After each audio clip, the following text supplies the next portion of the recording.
This episode is proudly supported by OpenTable. Nearly 1/3 of diners are booking same day. So they're making those decisions on the spot. And 10% are making their bookings within just a few hours. And so it's why it's so important to have booking software like OpenTable, which allows your diners to discover you. And so when restaurants are on platforms like OpenTable, they're much more likely to be discovered. We help diners to connect to restaurants. Ultimately, having technology, using technology, helps you to reattach to those diners. Experience the power of OpenTable. For an exclusive offer, visit restaurant.opentable.com.au/DITW. Being in the kitchen with my guys every single day is really, truly like a happy place for me. And being on the line with them, like doing service, being on the pass, it's a stressful job, it's just a different kind of stress and anxiety. It's the kind of one where you're engulfed in it and you want to be in it all the time.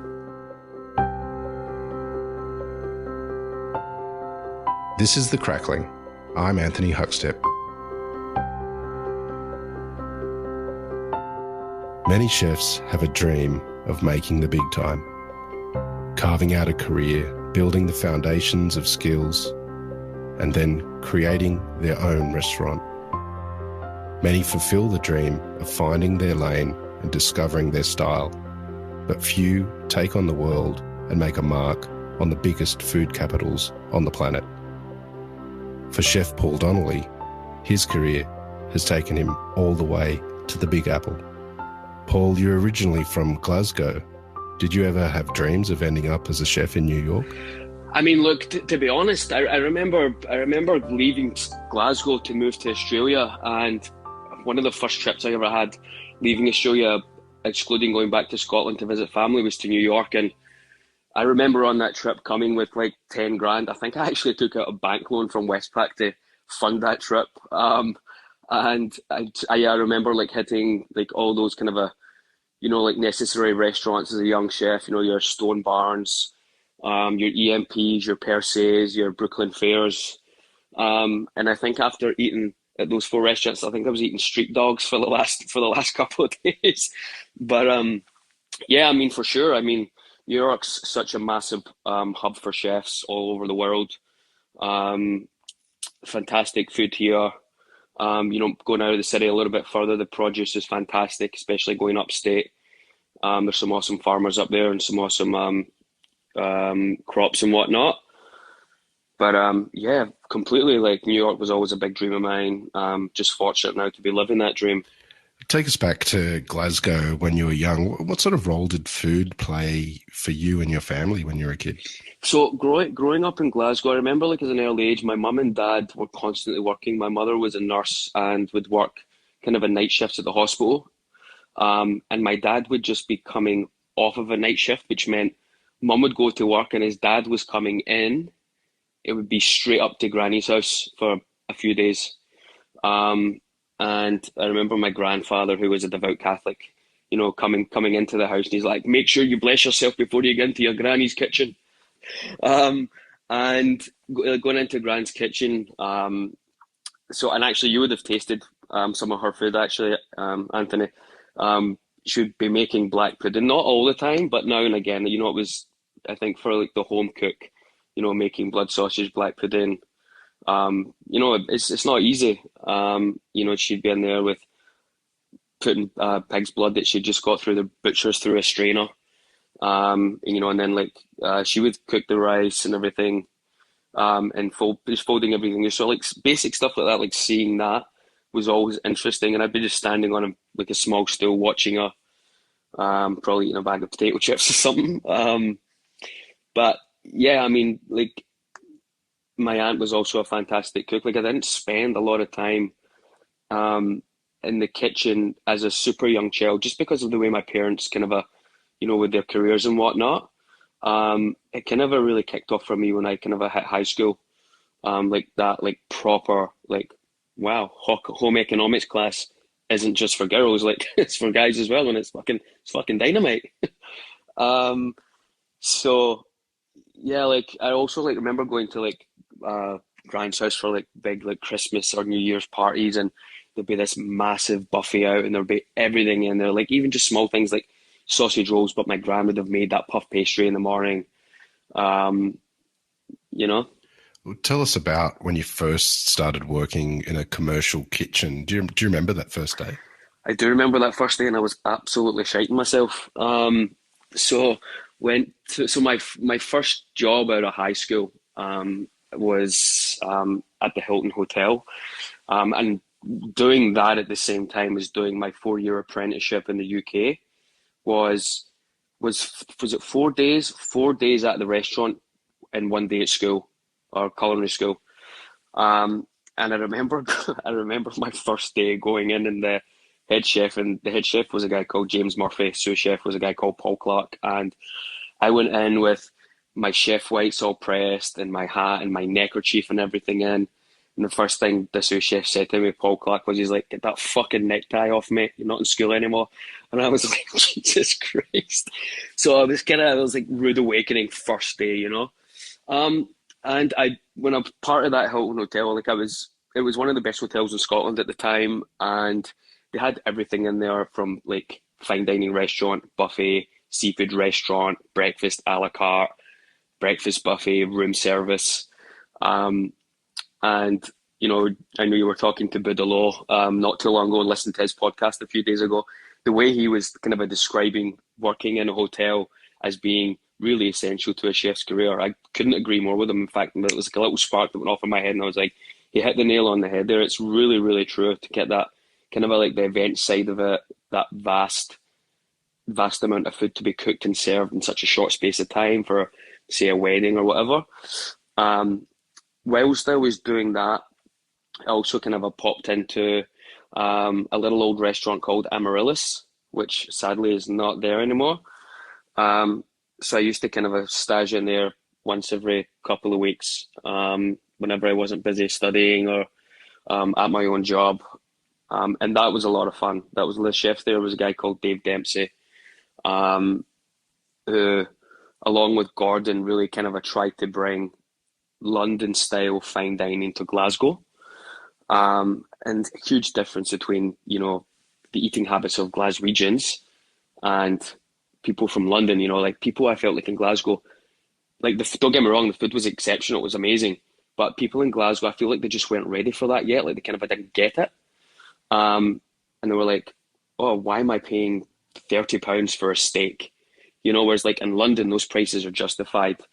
And I think that's probably one of the reasons as to why, Amaryllis didn't last that long, even though I wasn't like properly employed there. It was just fantastic to go in and see what those guys were doing, and see David, and Gordon wasn't there that much. But just to like kind of see that in the kitchen was awesome.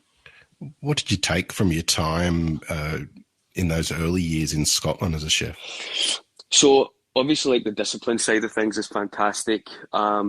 Really helped me along the way. But to be honest, Anthony, like one of the things that I learned working in those fine dining restaurants early on in my career was I didn't really know how much I loved it.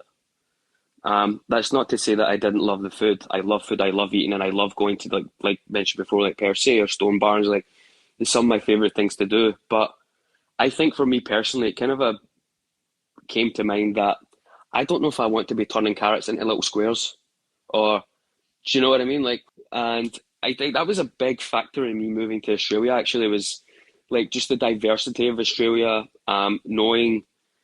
Knowing that it was a place that I could have got a working holiday visa in, which I did get. That was a real turning point for me. In the fine dining restaurants, was realizing that I didn't really think that I wanted to do it. Hadn't fallen out of love with food or anything. Just didn't really want to go down that path. And then the next minute I was on a flight to Australia. Well, take us to that time you made the call to come to Australia. What did you think of the culinary landscape once you actually arrived? So when I moved to Australia, just prior to moving, my dad was like super sick. And I had mentioned to him that I wanted to go. I was like, Dad, I think I might pack up my bags and maybe I'll do a year in Singapore or a year in I don't know, a year in London or a year in Australia. And I remember my grandfather sitting in that conversation saying, I think you should really go to Australia. I was there back in the 50s and had an opportunity to move there, but your bloody grandmother didn't want to leave her mother, so we ended up staying. So unfortunately, my dad didn't survive much longer, and he left me a little bit of inheritance money. So homage to him for making my dreams come true, me being able to move to Australia. I used that inheritance money, took a flight with a couple of grand in my bank account, and landed on the shores. And I took like a couple of weeks break just to kind of get to know the area I was living in Sydney. And then I pretty much got a job straight away. I started working for Maryvale, which I worked there for an awful long time, and I just worked my way up there. But I was in awe of the produce in Australia so much, particularly the seafood. The seafood reminded me a lot of Scotland. Like I'm sure you're aware, like Scotland's got some of the best seafood in the world as well, especially when it comes to crustacean, crabs, lobsters, prawns, scallops, oysters. And I was super impressed. And as a young cook, it's kind of one of those things you can really want to fall in love with. You move to a foreign city, is knowing that you're going to be cooking with good stuff. And yeah, I was super impressed.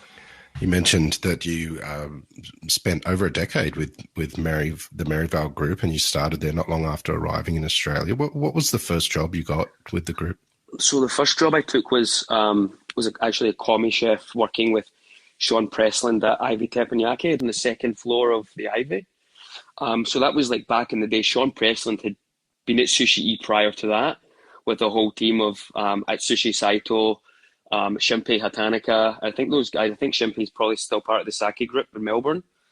And at Sushi Saito's he did have a sushi restaurant over in Crow's Nest called Ats. And Sean had then moved from Sushi E to the Bahamas and come back from the Bahamas to open up Ivy Teppanyaki, excuse me, Ivy Teppanyaki and Sushi Chu. So I came on there as a commie chef, and had never worked in a wok before, never worked on a teppan grill before, never knew that Japanese food was anything more than sushi, kushiyaki, teriyaki, all those little bits and pieces, having just moved from Scotland.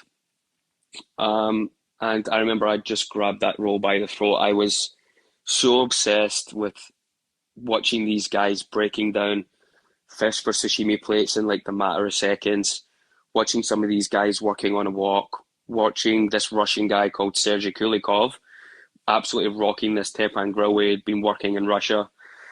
And I was like, I know that Asian food is the direction that I want to go in. It was so exotic for me, like super, super exotic for me. Yeah, I guess that's why I've stuck to it for the last, 15, 16, 17 years. And I don't think I'll ever go back to cooking anything else. I just don't have the same love for it as I do for, Chinese, Japanese, or Southeast Asian cuisine. Well, that moment triggered your interest in that cuisine. Tell us what the key moments were for you as you built your career and rose the ladder in Maryvale. So one of the very first ever March into Maryvales, I don't know if you remember those events that Maryvale would put on over the course of a month during March. Dan Hong had been asked to do an event at Ivy Teppanyaki, which was going to be more of a fine dining experience for the guest, but with all Vietnamese flavors. And I don't actually think I had properly met Dan yet. In fact, I hadn't met Dan. The first time I met Dan was at that event, and he brought along Louis Tickram to kind of help him with that event. Louis was working at Long Grain at the time, I think, just before Louis went off on a big hiatus around the world. And I just remember like tasting pho and tasting a banh mi and tasting a canjoa and all these little bits and pieces that Dan would put together, sweet corn ice cream, and thinking to myself, is this guy for real? Like, this is unbelievable. Like, I couldn't get my head around it.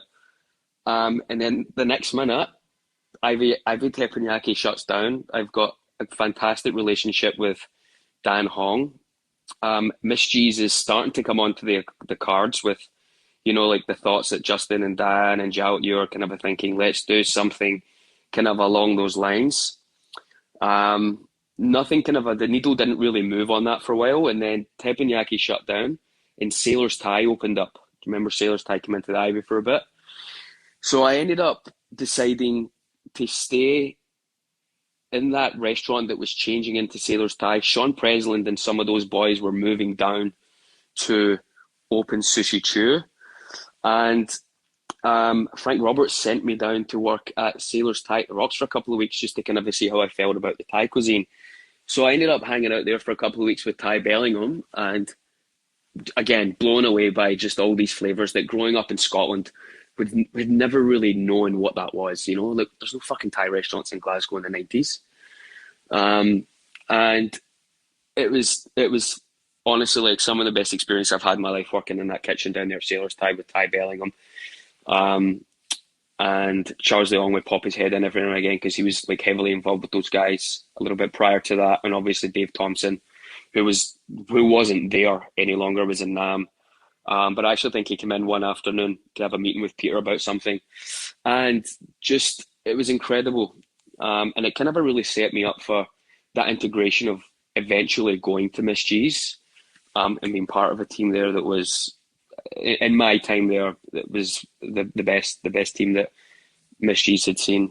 I'm sure it's evolved and everything now, and those guys are doing fantastic stuff. But just that team of special chefs that was there was incredible.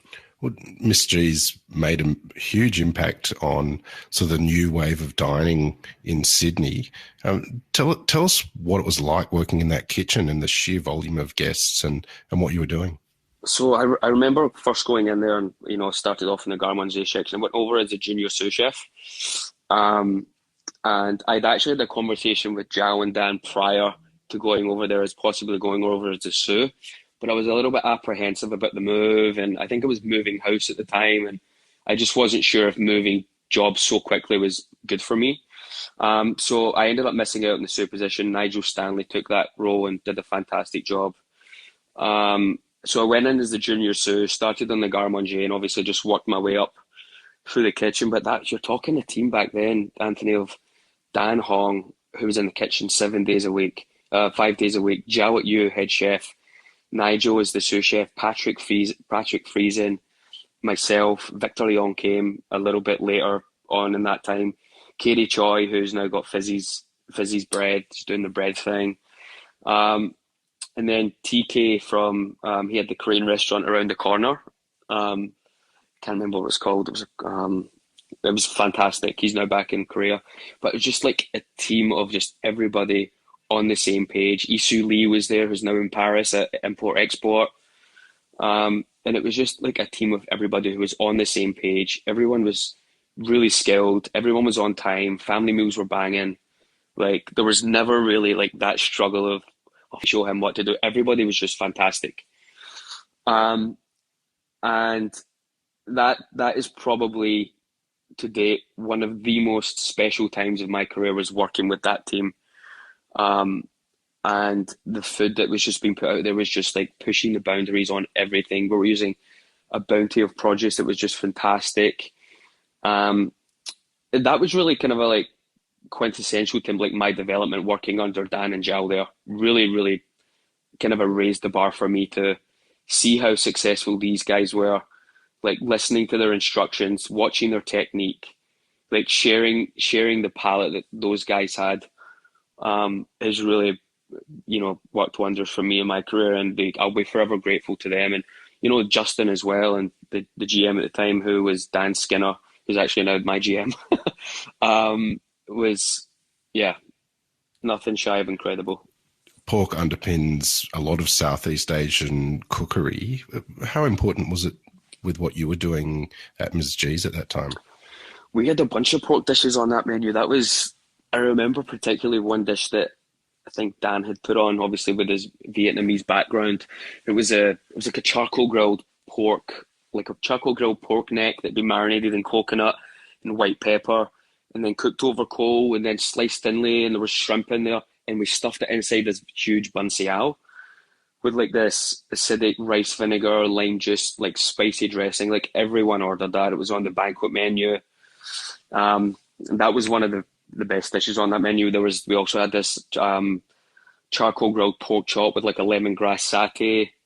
And it was all sliced up with a kind of a, like an Asian style pico de gallo with like lettuce cups, sesame leaves that you kind of like rolled your own adventure, like bossam, if you will. And then of course there was the bossam that we had on, was the crispy pork hock with the 5 flavor sauce, the apple kimchi, again with the said lettuce cups. Yeah, we did a lot of pork on that menu, which was awesome. What is it about Southeast Asian cuisine that inspires you so much? I think a lot of it, obviously, coming from like working with people like Dan and Zhao, and then spending that little bit of time with Ty Bellingham, and then I done a brief internship at NAM with David Thompson for about, I think, 2 or 3 weeks, which was awesome. Maryvale kind of looked after me on that, sent me over there, spent a bit of time doing that whilst I was still at the Sailors Thai thing. So I feel like trips abroad whilst living in Australia to, Japan, Hong Kong, Bali, Cambodia, Vietnam, and Thailand really kind of a hit home for me about where you can really take this cuisine to the ends of the world. There's no real rules with it. It was, like, which was, I guess, what Miss G's really built its reputation on, was breaking the rules of Southeast Asian cuisine. It was just like, the flavor, again, going back to talking about like growing up in Scotland, like lemongrass, coriander, beetle leaves, galangal, ginger, like those kind of things are like really simple to the modern chef and well known.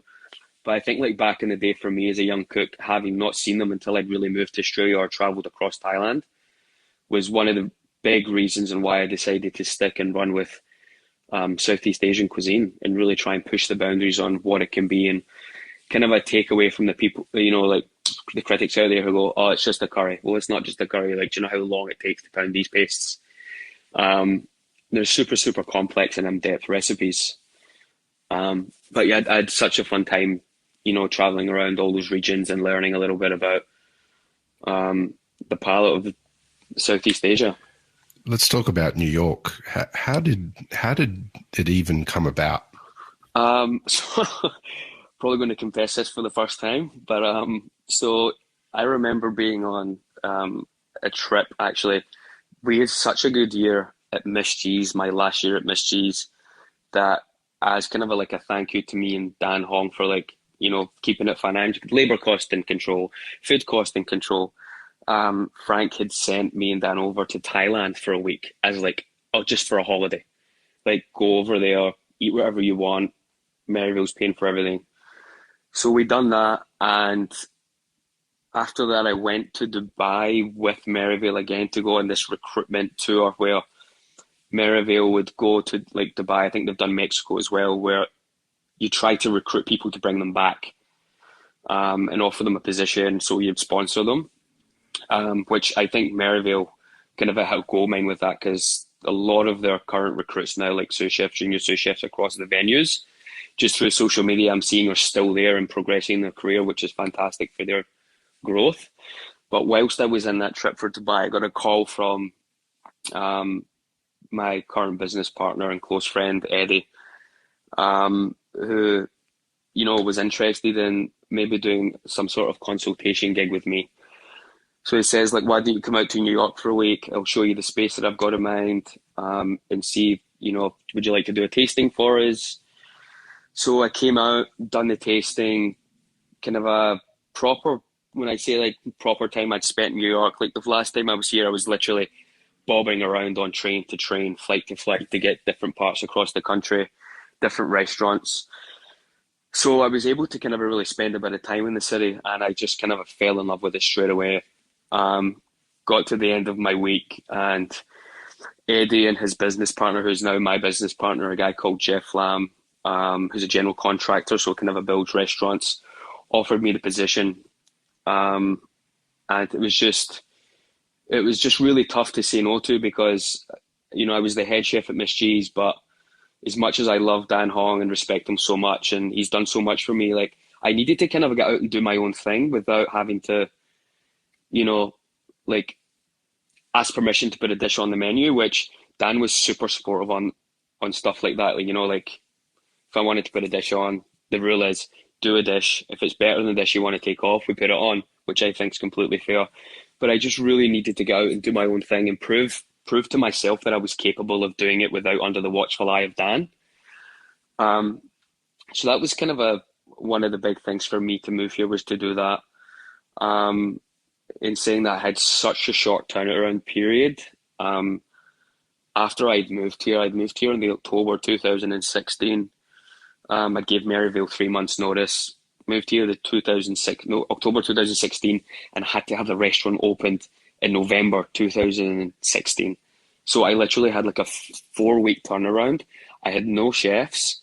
I had no purveyors. I didn't know who to go to get food, staff, like anything.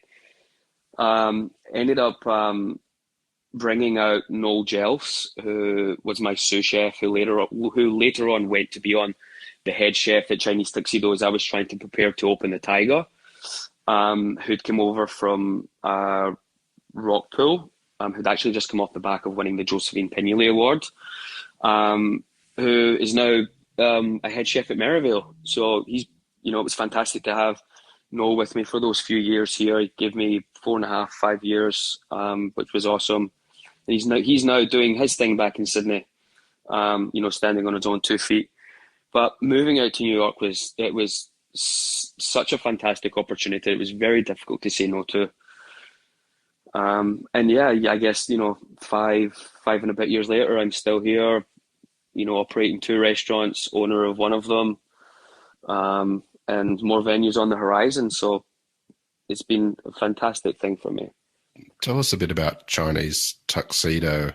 It's got glowing reviews. It's made a real impact since its inception. Tell us about the restaurant. So I guess comparatively, if you can ever want to, compare it to the Tyger, it's like you said, it's more of a Chinese kind of a scene. Beautiful big round circular dining room, very high ceilings, a lot of brick on the wall. Kind of tried to keep the construction minimal in terms of restoring all that historic original work that had been done in there. So Chinese Tuxedo is actually a very historic building. It was the very first Chinese opera house on the east coast of America, which opened up in the late 1800s. And just moving to the venue, particularly in the subterranean cocktail bar we've got downstairs, where we done almost nothing to the walls. Like, you can see bullet holes in the walls from when, like, the Chinese gangsters would come through the front doors of what was Chinese Tuxedo back in the day, and like start, shooting off their Tommy guns. And we try to keep a lot of like the restoration there, just because of the historical part and kind of paying homage to the area that we're in, which is Chinatown. In terms of the the business model and the way the restaurant operates, it's kind of just like a contemporary Chinese restaurant. We do have things on there like char siu and roast duck, just done a little bit differently than what your typical Chinese restaurant would do. We have a full wok section, steam grill, charcoal grill. We just try to kind of stick to the traditional flavors of what it is, but just kind of push the envelope on different produce that we use, like, for example, one of our desserts is Chinese strawberries and cream. Chinese people typically don't eat strawberries and cream, but we have a beautiful strawberry custard on the bottom with a strawberry and lavender shaved ice with a star anise ice cream, with some fresh berries. So it kind of has that kind of and there's some sweet goji under there as well. So those elements of produce that Chinese people would typically eat, but maybe just not done like in that style. And you kind of see that across the whole menu. You mentioned that when you first arrived in New York, you didn't know any producers and didn't have any connections. Tell us about the connections that you have made with producers. Is there a local pig farmer that you use that you can tell us about? Yeah, so obviously like 5 years in now, kind of, I know like all the big, farmers, or even suppliers like Pat Lafreda, who is out here, he's like the Anthony Paharic of here. And I use a butcher's in Soho on Sullivan Street called Pino's Prime Meat Market. and it's literally, Anthony, I'm not joking. It looks like it's a hole in the wall. It's super tiny, but what those guys do out of there is absolutely incredible. Like imported Kobe beef from Japan. They've even got like a freezer with like New Zealand scampi, Kura pork. Like they have got everything. It's like the creme de la creme for like a local butcher. And something that's been super special about working with these guys is like being introduced to where they get their meat from. So all my pork comes from Amish farmers in Pennsylvania, which is super awesome. Like I remember going up there a couple of years back with one of my chefs, and it's literally like how you see it in the movies. Like they're on their horses, pulling a cart behind it, sowing the oats, and just the way that they kind of are treating their animals. Like there's been times where he said to me, "I'm sorry, I don't have any pork at the moment," just because they do everything so well. And it's the same with beef. All my beef comes from Amish farmers upstate. And all my poultry comes from a poultry farm out in Brooklyn. So my chickens, my ducks, and I recently had squab on the menu. Just took it off due to a seasonal change. But getting to know like the farmers here is really, really important, because getting access to the best produce that they've got is kind of what we expect in the restaurant. By the time it gets to our cooks to prepare it. Pork underpins a lot of Chinese cuisine. Tell us about some of the dishes that you have on the menu that kind of champion it as a hero on the plate. So I think we've got 3 or 4 pork dishes on the menu. Obviously one of our signatures is our honey glazed pork char siu. We serve it super simple. It's served with some snow pea leek breast, slow cooked pork. Then we hit it with a bit of honey, and then super charred in the oven, so it's really nice and tender. And we use the neck, very similar to what most Chinese restaurants in Australia use for that. And then obviously we have the important pork dumplings on the menu, which everybody loves. We have a stir-fried, marinated stir-fried pork loin with cashew nuts and black pepper. And in the past, we've had classic sweet and sour pork on as well, which everybody loves. One of the challenges that we kind of have in Chinese Tuxedo with pork is that because we're not your typical Chinese restaurant, and don't get me wrong, we do have pork on the menu and have had a lot, but over the last couple of years, you also launched the Tyger. Tell us about that venue and how different it is to Chinese Tuxedo. So the Tyger, actually, we opened up pretty much bang smack in the middle of COVID here, a couple of months after. So we opened up the Tyger September 2020. So we've just had our first birthday. And oh my God, I remember coming out of like quarantine. I know you guys have just come out, but coming out of quarantine, having to get Chinese Tuxedo reopened, but also having to get the Tyger open because we've just fucking spent tens of thousands trying to get this place ready to go. So that was a massive challenge. But once the Tyger was opened, it was super rewarding to see like all our regulars coming down from Chinese Tuxedo to show that support. And also just to be able to have like a bit of a different meal from what they would have at Tux. The Tyger is kind of a more Thai influenced, which is why we called it the Tyger. So Tyger, which is also named after the famous William Blake poet from the 1700s.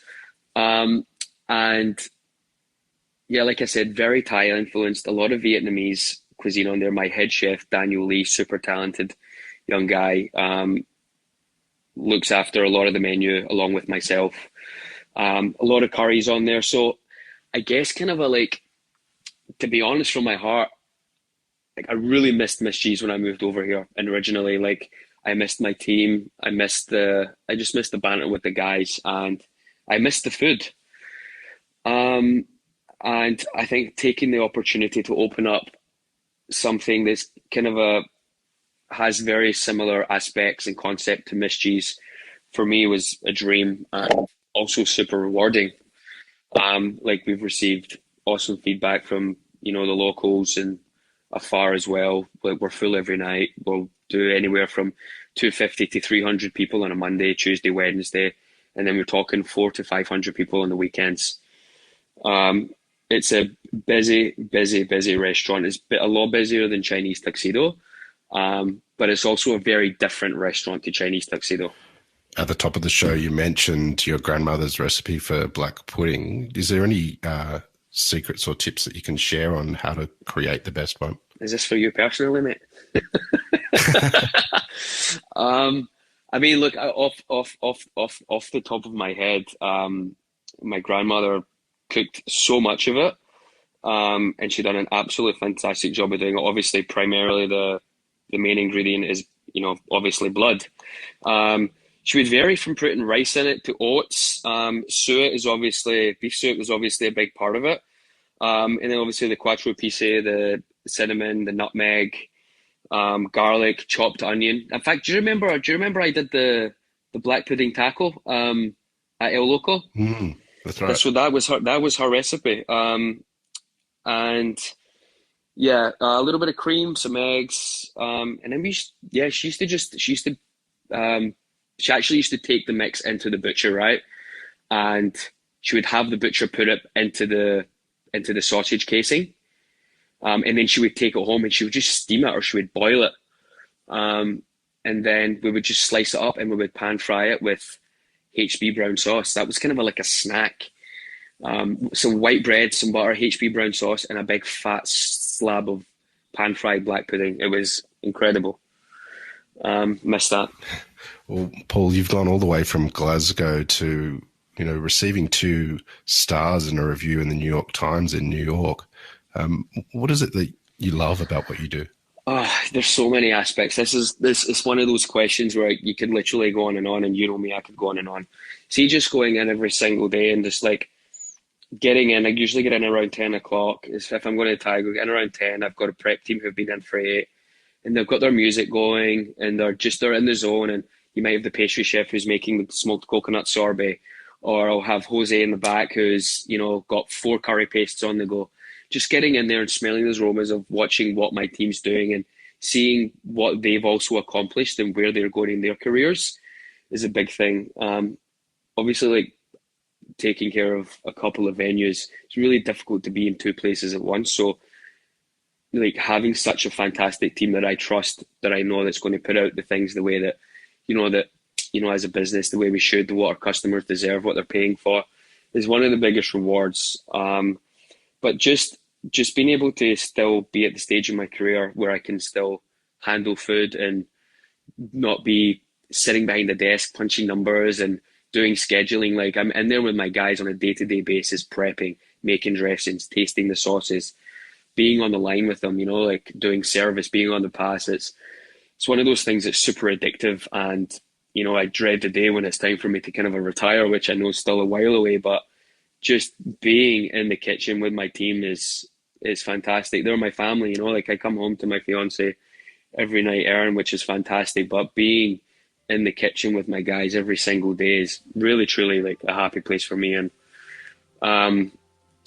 it's a stressful job, as like I know you've been in the industry as well for a long time. It's just a different kind of stress and anxiety. It's the kind of one where you're engulfed in it and you want to be in it all the time. Well, Paul, your success is inspiring, and we've loved having you on the Crackling today to hear just a bit of your story. Please keep in touch. Good luck with the new projects, and we'll catch up again soon. Thank you so much, Anthony. It was awesome to hear from you, and I'll be tuning in for the upcoming episodes with all the other chefs. You guys are doing fantastic things. This is The Crackling, a Deep in the Weeds production in partnership with PorkStar. I'm Anthony Huckstep. Stay tuned as we catch up with some of Australia's best chefs and pork producers to discover what makes Australian pork so special.